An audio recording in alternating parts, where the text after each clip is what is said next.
Olá, meus irmãos, muito bom dia. Esse é o nosso momento do casamento e para essa ocasião quero compartilhar com vocês Gênesis capítulo 3. Diz assim: Mas a serpente mais sagaz que todos os animais selváticos que o Senhor Deus tinha feito, disse à mulher: É assim que Deus disse: Não comereis de toda árvore do jardim? Respondeu-lhe a mulher: Do fruto das árvores do jardim podemos comer, mas do fruto da árvore que está no meio do jardim, disse Deus: Dele não comereis, nem tocareis, para que não morrais. Então a serpente disse à mulher: É certo que não morrereis, porque Deus sabe no dia em que dele comerdes, se vos abrirão os olhos, e como Deus sereis conhecedores do bem e do mal. Vendo a mulher que a árvore era boa para se comer, agradável aos olhos e desejável para dar entendimento, tomou do fruto, comeu e deu também ao marido, e ele comeu. Queridos, a gente tem estudado na nossa escola dominical, como vocês sabem, quem são os casais da igreja e que têm participado, têm assistido e presenciado, sobre um livro do Tony Evans que fala sobre o casamento do reino. Me chamou muita atenção a segunda lição que ele mostra no seu livro, ou o segundo tópico do seu livro, que ele trata do princípio da ordem dentro do casamento do reino. E eu queria compartilhar com você, que eu achei muito interessante. Talvez para você que não veio à escola dominical, que não vem à escola dominical, você que de repente queira participar dessa sala também, aí fica o nosso convite, para você ouvir esse entendimento que foi muito interessante para o coração de cada um de nós nesse domingo próximo passado. E a questão o que ocorre, conforme o autor Tony Evans discorre, é que toda desordem, todo caos dentro da relação conjugal, ele se estabeleceu depois que Deus instituiu o casamento. É interessante a gente pensar que no capítulo 1, verso 31, a palavra de Deus registra que Deus viu tudo quanto ele havia feito e eis que era muito bom. E logo em seguida Deus cria o homem. E logo em seguida Deus diz assim: Não é bom que o homem esteja só. Eu vou fazer para ele uma auxiliadora que seja idônea. E assim Deus o fez. E quando Deus decretou o casamento, o diabo disse consigo mesmo certamente: Isso não vai ficar assim. Então o diabo vai até a serpente, e esse é o texto que nós acabamos de ler, e tenta a mulher, colocando uma argumentação totalmente fora daquele que foi o que Deus havia dito, desvirtuando tudo aquilo que Deus havia falado, e a mulher então dando ouvidos à palavra que saiu da boca do diabo, de Satanás, daquela serpente, ela toma do fruto, come, dá ao seu marido, e ele também come, e aí o texto em seguida nós conhecemos. Eles viram que estavam nus, ficaram com vergonha, correram e tentaram se esconder. Então Deus vem ao encontro de Adão e pergunta: Adão, aonde você está? E a gente sabe muito bem de como foi a conversa de Deus com Adão nesse momento. Mas o fato é exatamente esse que nos chama a atenção.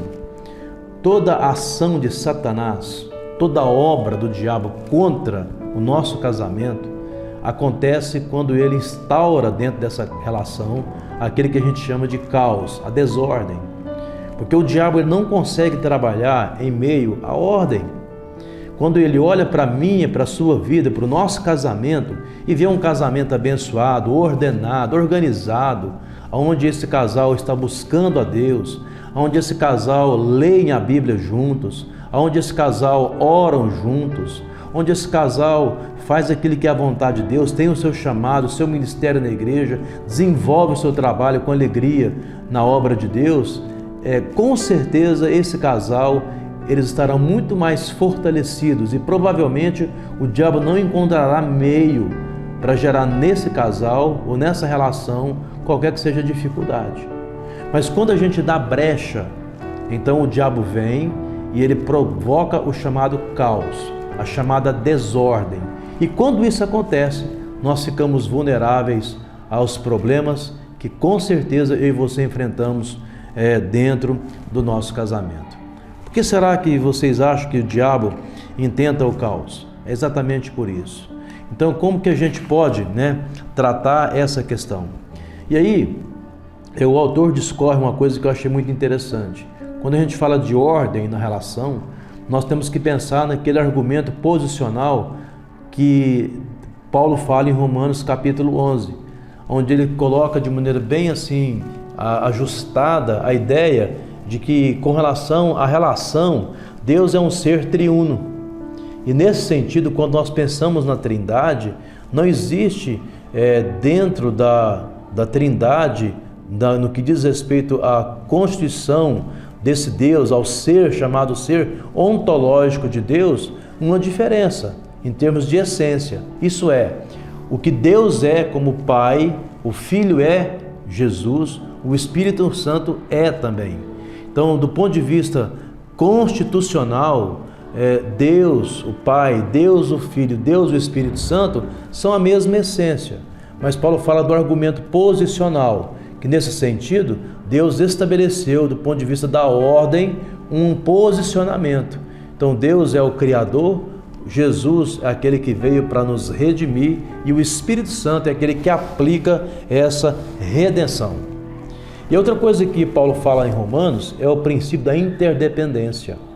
Eu acho muito importante considerar esses dois argumentos, porque o argumento da triunidade de Deus nos dá base para compreendermos que se nós vivemos essa ordem, se nós compreendemos essa ordem a partir da Trindade, que é uma ordem relacional, posicional, então nós iremos também entender no nosso casamento, do ponto de vista da relação, que existe uma posição a ser tomada, onde o esposo, o homem, é o cabeça da mulher.